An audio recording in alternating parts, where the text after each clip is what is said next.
Akala ko dati, I used to think na para mas maging popular ka sa school, kailangan mong gayahin yung ginagawa ng bad boys. Alam mo yung mga bad boys, nung high school ka, yung mga bad boys na palaging umuupo sa likodan. Yung mga bad boys na hindi nag-i-smile, nonchalant, at siga ang dating. So bilang nerdy gamer nung high school,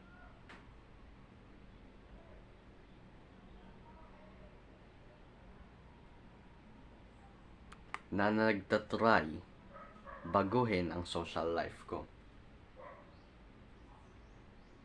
tinanay kong gayahin yung mga bad boys ng high school. At to my surprise, gumana siya. Pagdating sa pagtrato sa akin, mas seneryoso ng mga kaklase ko, ako. Pero bilang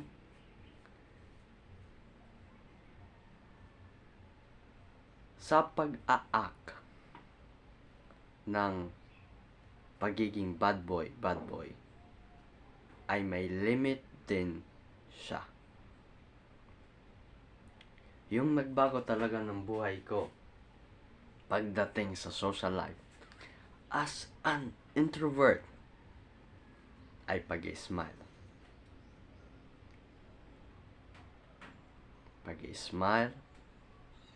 Pag-hold ng eye contact,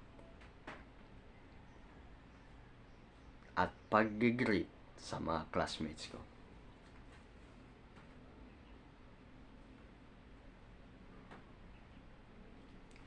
Kaya kung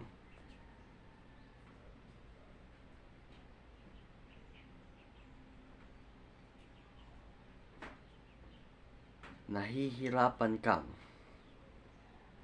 as an introvert na maging mas charismatic, mas sociable, at feel mong mahirap makipag-usap sa mga klase mo, smile. I mean, ikaw may mas better ka pang smile kaysa sa akin. Kasi tingnan mo naman ang ngipin ko. It's not perfect. Hindi siya straight. Like, look. Pero ginagawa ko pa din ang lahat para mag-smile. At nagagawa kong mag-smile kahit insecure ako kasi ini-improve ko lahat ng aspects ng buhay ko.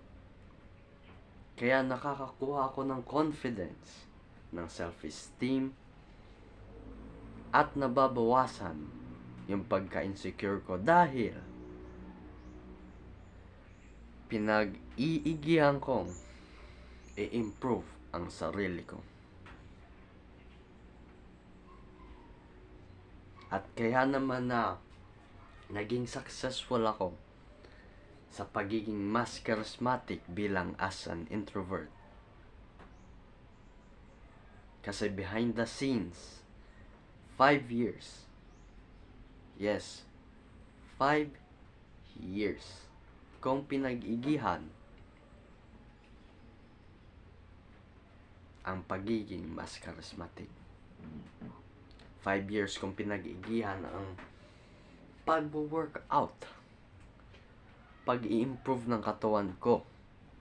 5 years dedicated para sa social skills. At 5 skills para matutunan ang lahat ng mindset para manalo at mag-improve.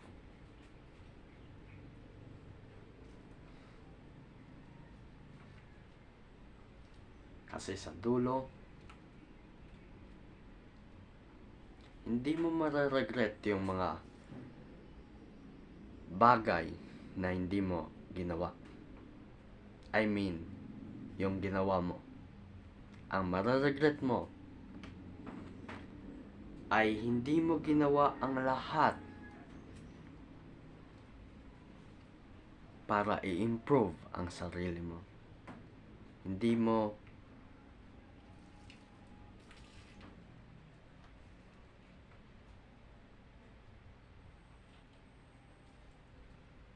mo mararegret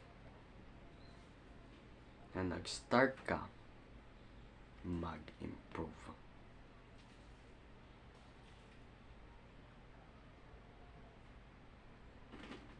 Kaya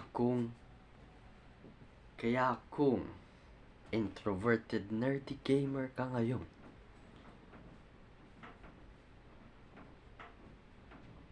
magbe-benefit ka sa pag-smile kahit hindi ka extroverted.